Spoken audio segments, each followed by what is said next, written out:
The coaches stood at the platform. Skarloey advanced on them, hissing crossly. "I'm ashamed of you," he scolded. "Such behaviour! You might have hurt your passengers. On market day, too." "We're sorry, Skarloey. We didn't think.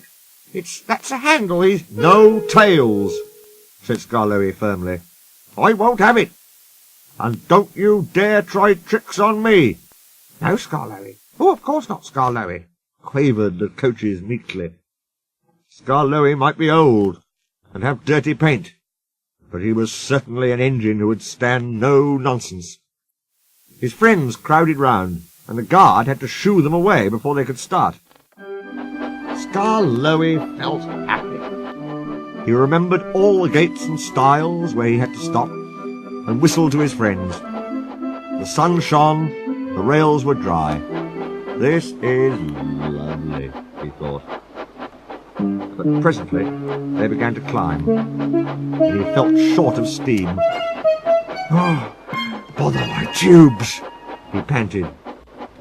"Take your time, old boy," soothed his driver. "I'll manage. I'll manage." He wheezed, and pausing for breath at the stations, he gallantly struggled along. After a rest at the top station, Skarloey was ready to start. It'll be better downhill, he thought. The coaches ran nicely, but he soon began to feel tired again. His springs were weak, and the rail joints jarred his wheels. Then with a crack, a front spring broke, and he stopped. "I feel all crooked," he complained. "That's torn it," said his driver. "We'll need a bus now for our passengers." "No," pleaded Skarloey. "I'd be ashamed to have a bus take my passengers." "I'll get home or burst," he promised bravely.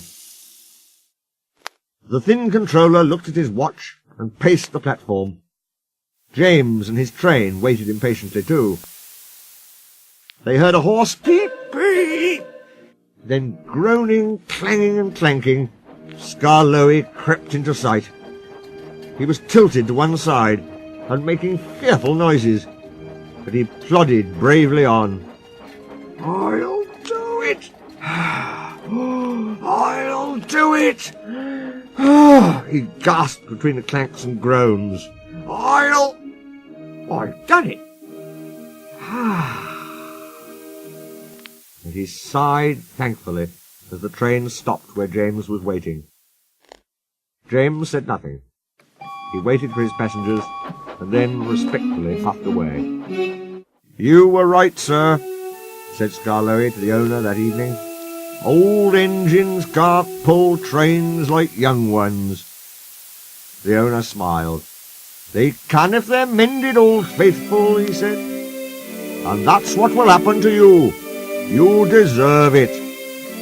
"Oh, sir," said Skarloey happily.